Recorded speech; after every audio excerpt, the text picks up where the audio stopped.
A pleasant day to everyone. I am Gabriel Patricio and welcome to Engineering Management 212.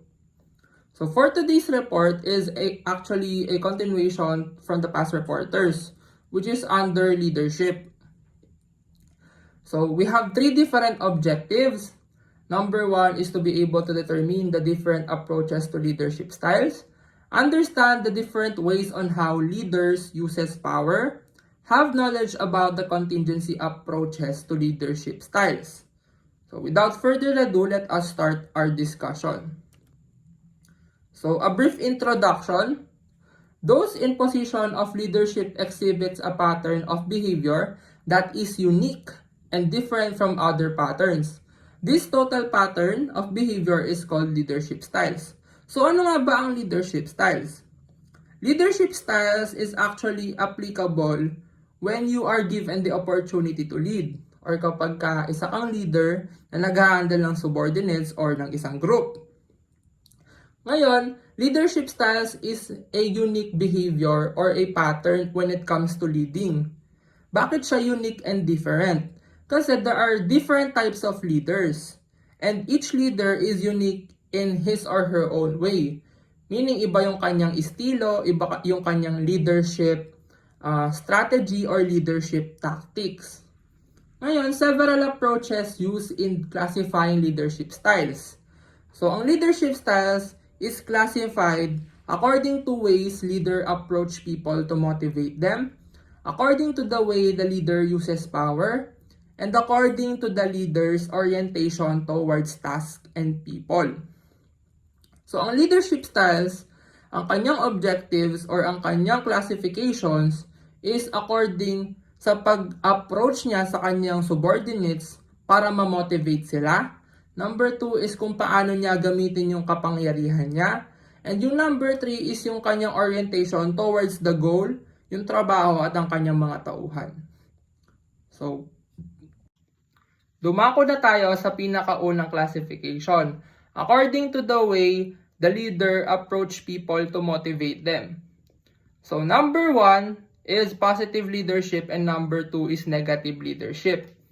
So, in positive leadership, leader puts emphasis on rewards.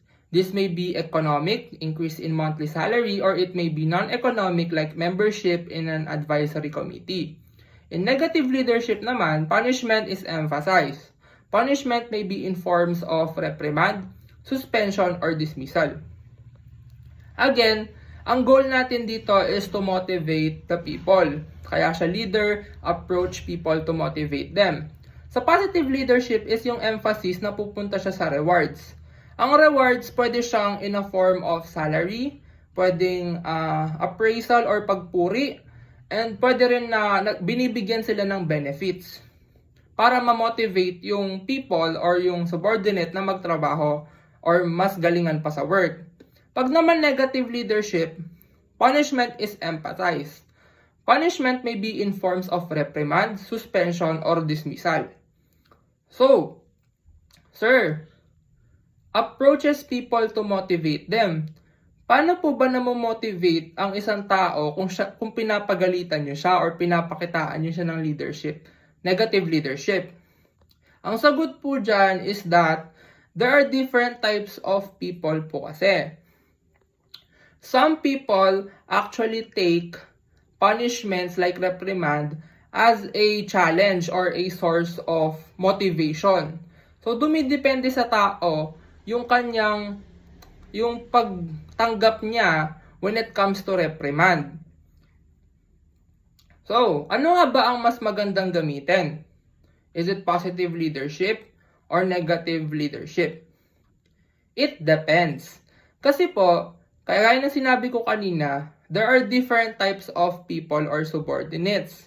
If kailangan alam natin yung characteristics ng ating mga nasasakupan or yung subordinates natin.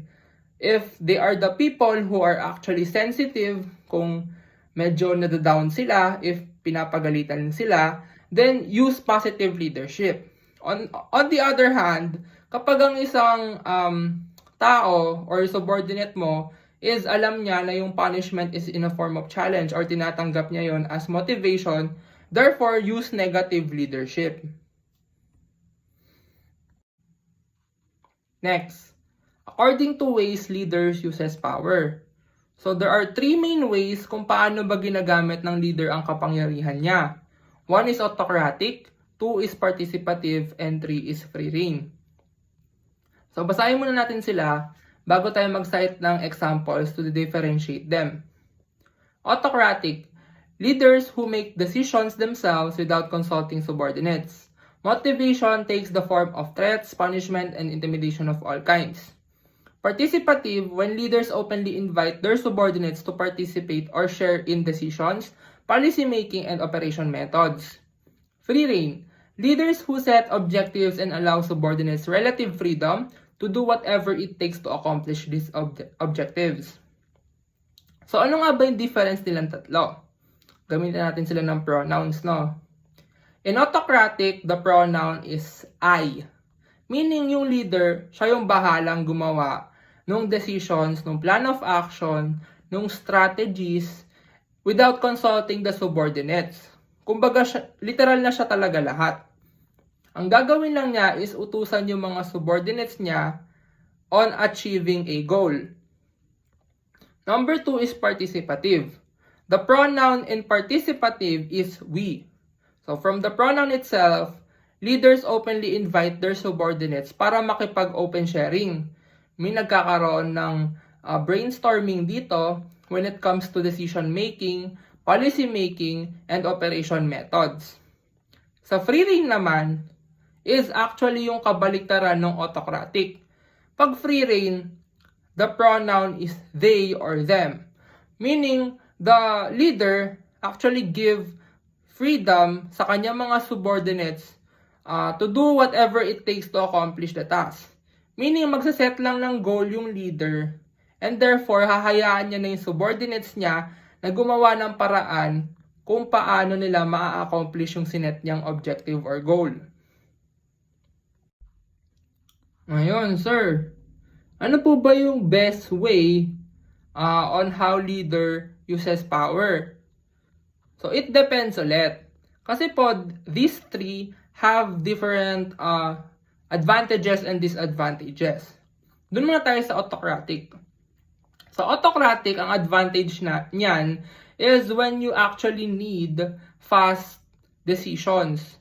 Therefore, yung leader, kaya na niyang mag-decide kung ano ba yung dapat gawin. Ang disadvantage naman is that there are little informations na makakalap mo from your subordinates. Kaya nga siya autocratic, di ba? Since hindi ka nagko-consult sa iyong mga tauhan. So, ano ba yung example niyan? Doon tayo sa engineering examples. Napansin mo na mayroong problema sa isang building. Meaning, nakita mo na hindi nakakapunta sa second floor yung mga laborers mo. So, as an autocratic leader, sinolusyonan mo yung problema. Without consulting your subordinates, nagpatayo ka ng scaffolding para dun sila aakyat on a certain place pagdating sa construction site. So, nagpatayo ka somewhere. Nasolusyonan mo ba yung problema? Yes. Pero since hindi mo nga kinonsult yung subordinates mo, hindi mo alam na kung saan mo pala pinatayo yung scaffolding is that meron palang doon pala dumadaan yung mga deliveries. So, you solved the problem pero you created another problem. So, ayun. Doon yung disadvantage niya. Yung advantage naman niya is when you need fast decisions. Kumbaga, kapag there are decisions na alam mo kaya mo namang solusyonan and trusted mo naman yung sarili mo, therefore you can become an autocratic leader. Sa participative naman, ang advantage niyan, you consult your subordinates, therefore marami kang information. So ayun, balik tayo sa construction site. What if kinonsult mo yung mga subordinates mo and nalaman mo na dun pala dumadaan yung mga deliveries or yung mga trucks, ganyan, engineering equipments. So, after that, since kinonsult mo, meron kang nakalap na information and therefore, hindi mo na pinatayo yung scaffolding dun sa place na yon. Nilipat mo siya ng pwesto. So, ayun, yun yung kagandahan ng participative leadership. And nagbe-brainstorming kayo, you have a lot of information, mas maganda yung decisions and yung operation methods. Ang disadvantage naman yan is, yun nga, kabaliktaran siya ng autocratic, matagal po siya. Since you always conduct for meetings, ganyan, you always meet on a certain place, tapos magmi-meet na naman kayo about certain problems and everything, matagal siya. And then free reign leaders naman, ang advantage niyan is you can let your subordinates do the work. As a leader, pwede kang mag-handle ng mas maraming subordinates. Bakit? Kasi you can handle different groups and then mag-set ka lang ng goal per group, tapos sila na yung bahalang pumaraan doon. So in real life, actually, ni-utilize nila yung free reign leadership. Bakit? Kasi they can accept a lot of jobs, kumbaga marami silang kliyente. Example, sa isang construction industry or company, meron kang trabaho sa Pampanga, may trabaho ka sa Bulacan, may trabaho ka sa Visayas, let's say, or meron ka pang trabaho sa may Baguio. Then, ikaw yung leader ng lahat ng yon. Nag-set ka ng goal sa Pampanga, nag-set ka ng goal sa Bulacan, nag-set ka ng goal sa Baguio, and you let the subordinates do the work. So, mas marami yung nagagawa. Ang disadvantage po ng free reign leader is that it is partly risky siya. Kasi the work or the accomplished task will depend on the competency of the subordinates. So, when it comes to construction naman, example, nag-set ka ng goal, tapos yung mga subordinates mo is not competent. Medyo tamad sila, example, ganyan. Kanino yung risk? Siyempre, nasa leader and at the same time, nasa construction company. Kapag hindi na-set yung goal, pag hindi nyo napatayo yung building, due to the incompetence of the subordinates. So next, leaders' orientation towards tasks and people. So there are two orientations, yun yung task and employee. So task-oriented. A leader is said to be task-oriented if he places stress on the production and the technical aspects of the job, and the employees are viewed as the means of getting the work done. Pag naman employee-oriented ka, a leader is said to be employee-oriented when he considers employees as human beings of intrinsic importance and with individual and personal need to safety. So, simple lang yung difference niyan. Pag task-oriented kang leader, you actually focus on getting the work done. Meaning yung employees mo, there are only means para ma-accomplish yung goal mo. Pag naman employee-oriented ka, aside from getting the work done, inaalagaan mo rin yung employees mo. So, kino-consider mo rin yung kanilang personal needs, yung mga yung satisfaction nila sa work, inaalagaan mo sila, you care for them. So ano nga ba yung mas maganda? Is it task-oriented and employee-oriented? Personally, para sa akin, you should balance both. Dapat, meron kang part na focus ka sa task, and then, at the same time, you also care for your employees. Pero, in some situations, kailangan maging task-oriented ka, lalo na when you are meeting a deadline, ganyan. And then, at some point, maging employee-oriented ka naman. Okay. Punta na tayo ngayon sa last objective, which are the contingency approaches to leadership styles. So, I will be giving you an introduction. Kasi, yung group ko yung mag-report nito. About me. So, contingency approach is an effort to determine through research which managerial practices and techniques are appropriate in specific situations.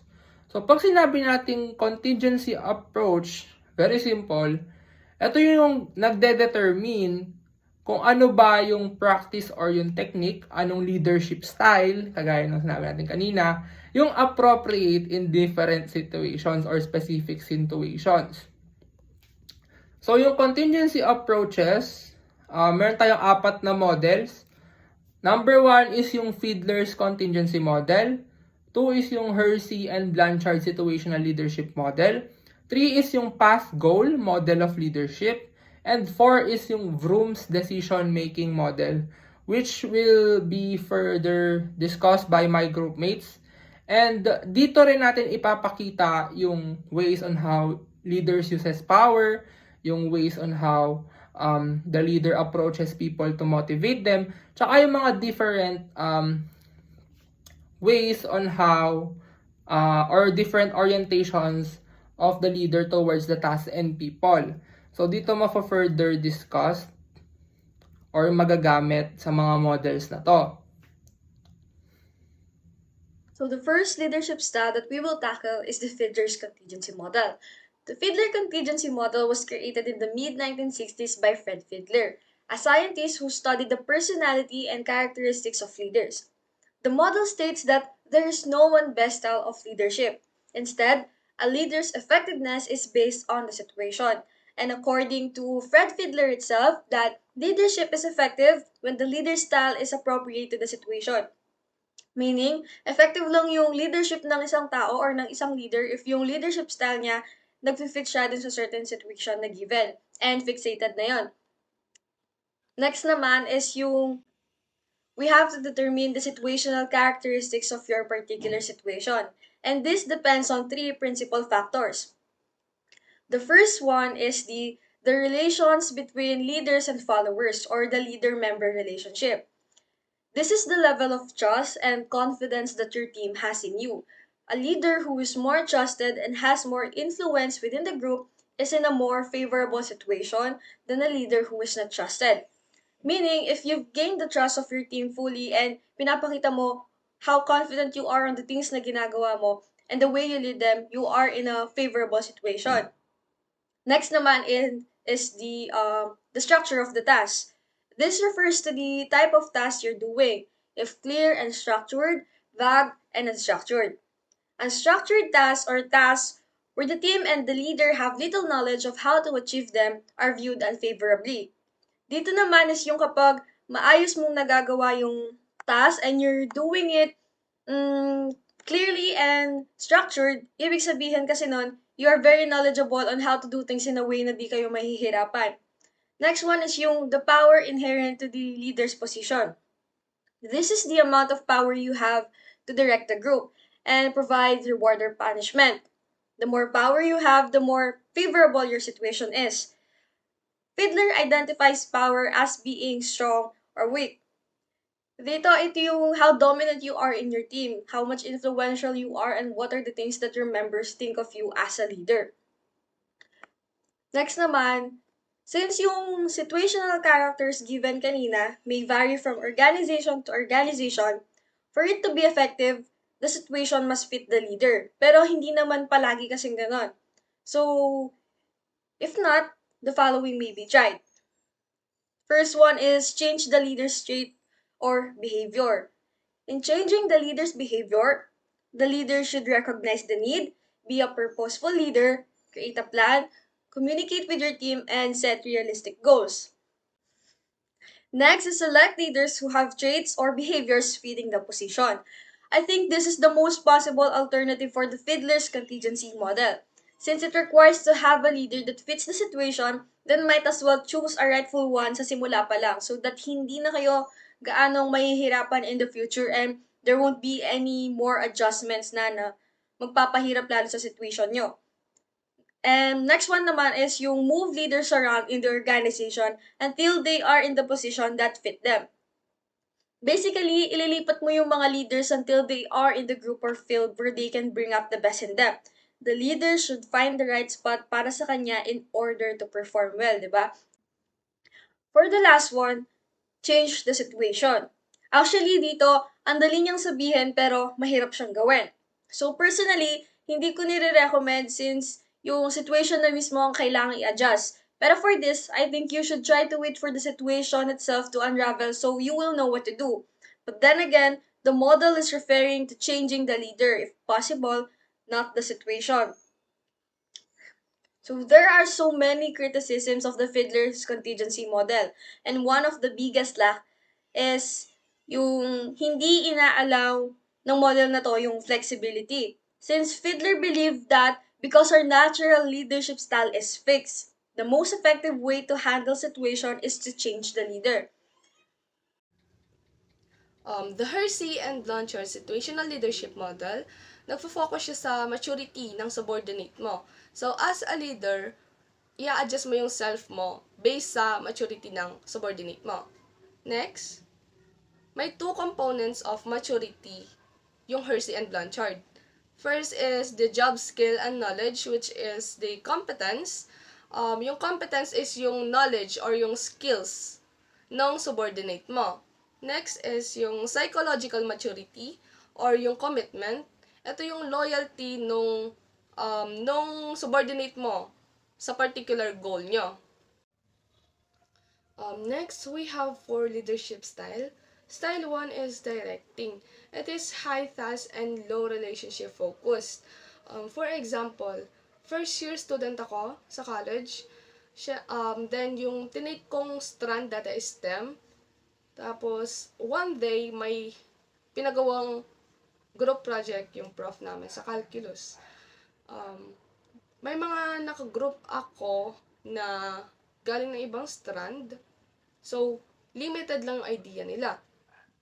So, as a STEM strand dati, ititake ko yung leadership role kasi meron akong background sa calculus. Using style 1, which is directing, magpo-provide ako ng step-by-step guidance. Tapos, ituturo ko sa kanila yung mga basics. Then, isusupervise ko sila if may natutunan ba sila sa tinuro ko na makaka-contribute sa project namin. Next is style 2, which is coaching. It is high task and high relationship focus. Tuloy ko lang yung example ko kanina. Yung groupmates ko na may limited ideas about sa calculus has made progress and gained some ideas. Ngayon, magagawa na nila independently yung task na papagawa ko sa kanila. Pero kailangan pa rin nila ng guidance and support. So, as a group leader, using style 2, which is coaching nga, imbis na magbigay ako ng specific instructions sa kanila, i-discuss ko sa kanila kung ano ba dapat yung kailangan namin sa project namin. And i-ask ko yung opinions nila and i-encourage ko sila na mag-share ng ideas. Next is style 3, which is supporting. It is low task and high relationship focused. Yung mga group ko na yon is nag-gain na sila ng high competence and solid understanding sa project namin. However, maaaring hindi consistent yung commitment nila.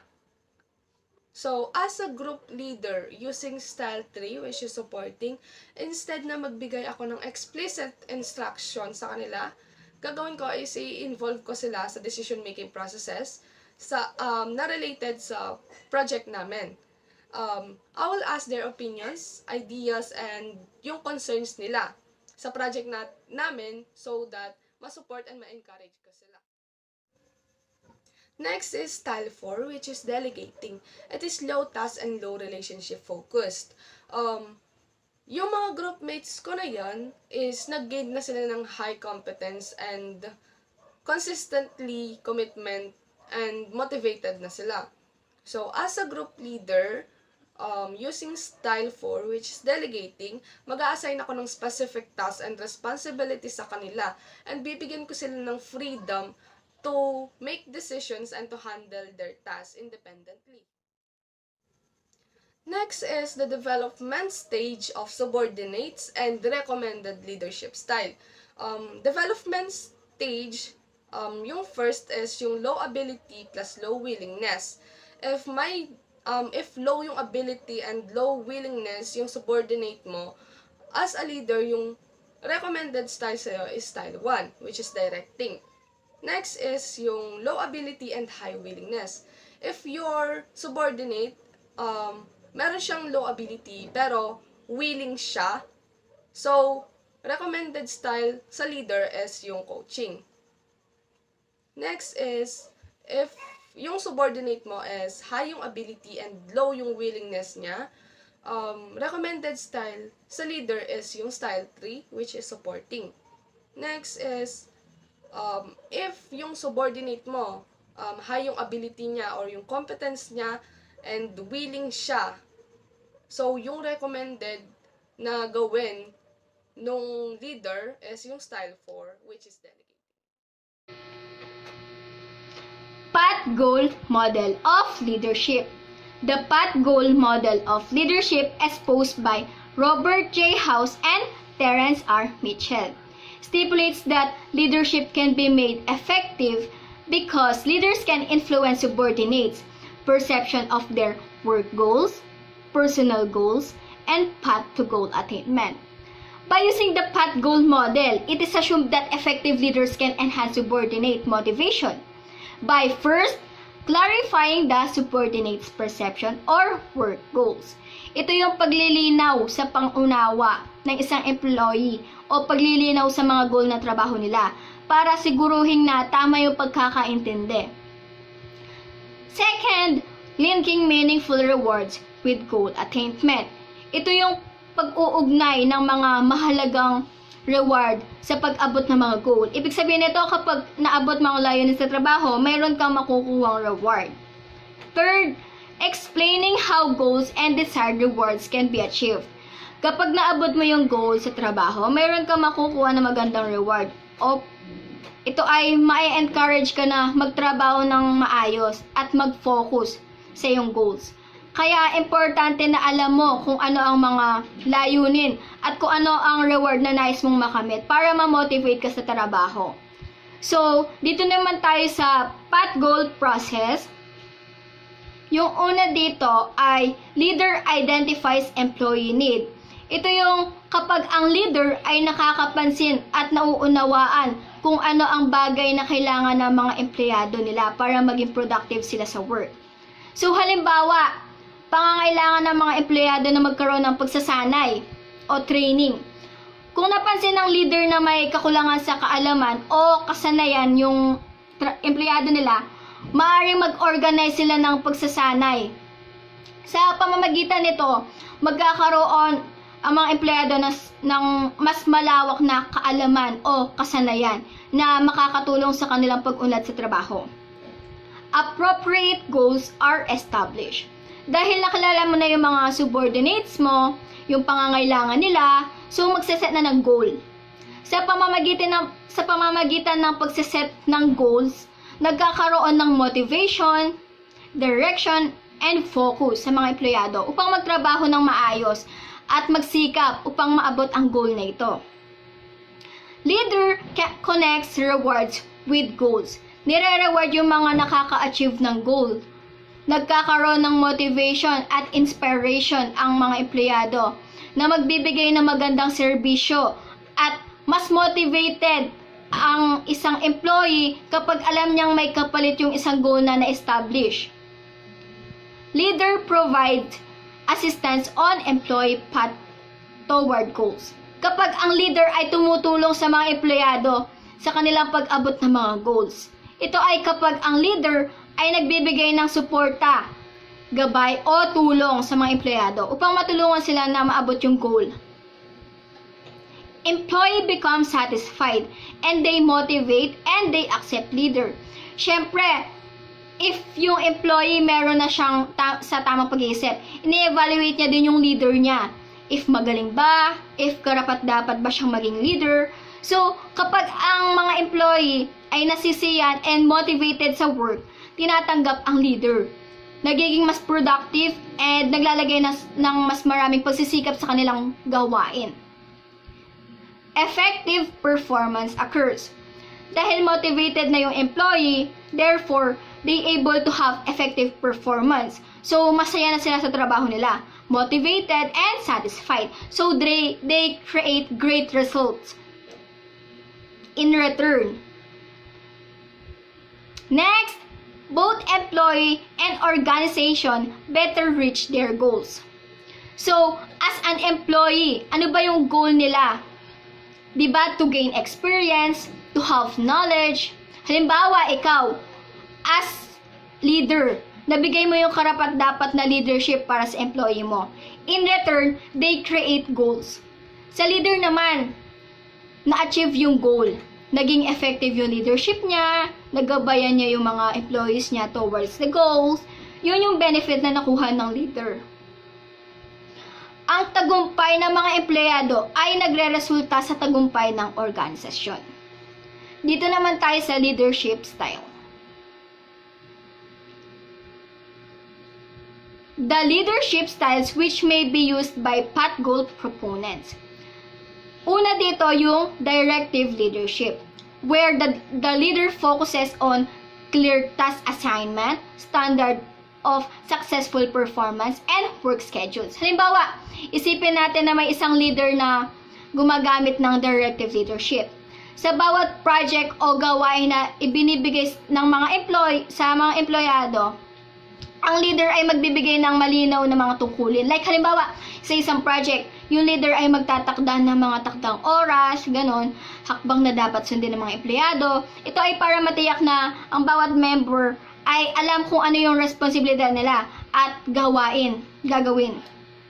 Second naman, supportive leadership, where subordinates are treated as equals in a friendly manner while striving to improve their well-being. Halimbawa, isipin natin na may isang leader na gumagamit ng supportive leadership. Sa halip na maging bossy, ang leader na to magiging malapit sa mga empleyado. Ang supportive leadership ay effective na paraan kung ang mga empleyado ay nangangailangan ng suporta at pagkilala sa kanilang mga pangangailangan. Ito ay maaari magresulta ng magandang samahan sa pagitan ng leader and empleyado. Third, participative leadership, where the leaders consults with subordinates to seek their suggestions and then seriously consider those suggestions when making decisions. So, example, isipin natin ulit na may isang leader na gumagamit ng participative leadership. Sa halip na mag-isip at magdesisyon ng mag-isa, yung leader na ito ay magtatanong sa kanyang mga subordinates na tungkol sa mga opinions and suggestions nila.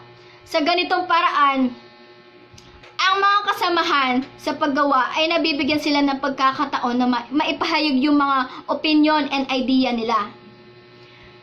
Last, achievement-oriented leadership, where the leader set challenging goals, emphasize excellence, and seek continuous improvement while maintaining a high degree of confidence that subordinates will meet difficult challenges in a responsible manner. Halimbawa nito ay ang isang leader na nagtatakda ng mataas na pamantayan sa trabaho at nagpapakita ng malaking tiwala sa kanyang mga empleyado na matutugunan nila yung mga ito.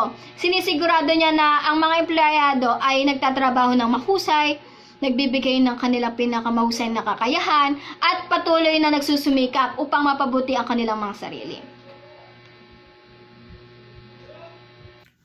So for the last model, we have Vroom's decision-making model.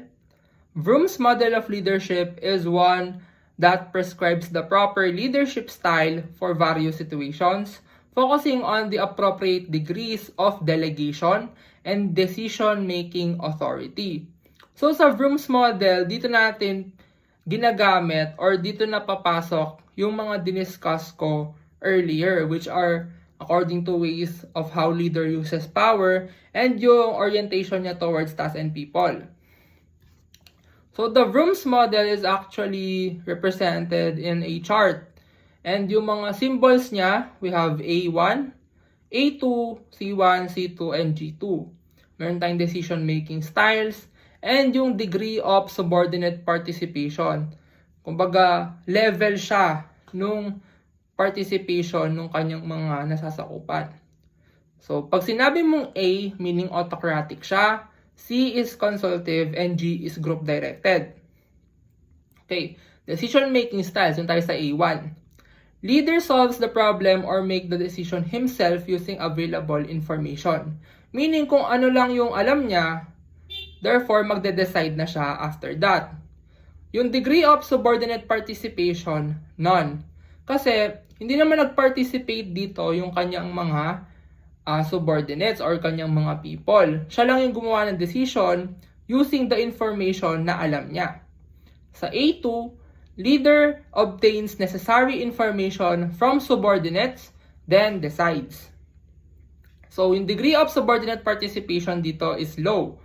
Pwede nga very low to eh. Kasi, yung leader, kukuha lang siya ng information sa kanyang mga people or subordinates, pero siya pa rin yung magde-decide kung anong gagawin, operation methods, the plan, strategies, tactics, siya ang magde-decide nun. So, pagdating sa C1, consultative leader, leader approaches subordinates individually, getting their ideas, then makes decision. So, moderate. Dito yung leader, kinakausap niya isa-isa yung kanyang mga subordinates and ask for their ideas. Kaya siya moderate participation. C2.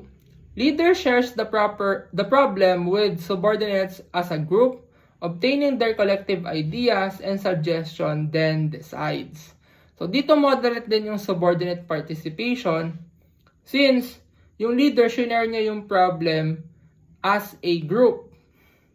They collect the ideas and suggestions, then decide. So, moderate participation. Kumbaga, nag-meeting lang sila dito.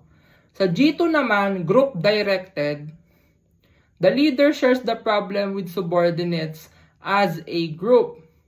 Let the group generate and evaluate alternative solutions and then collectively decides. So, ang degree of subordinate participation is high. Ngayon, parang pareho lang yung C2 tsaka G2, di ba? Pero ba't yung isa consultative and then yung isa yung group-directed siya? Ang kaibahan ng G2 is that the group generate and evaluate alternative solutions and then collectively decides. Yun po yung kaibahan niya. Kasi sa C2, shinare niya yung problem, yes. Kinuha niya yung ideas, kinuha lang niya yung ideas and suggestion. Tsaka siya nag-decide. Yung leader pa rin yung nag-decide dito. Dun sa G2 naman, collectively decides. Meaning, in a form of a group yung decision nila. Kaya high yung subordinate participation. Ngayon, the summary, ito. Basahin nyo na lang siguro to. Since ito rin naman yung diniscuss namin, yan. The management function involves influencing others to engage in work behaviors. Then the power may be legitimate, reward, coercive, referent, and expert. So yun. Thank you guys for for listening. I hope you did learn something. We are the group 11. Goodbye.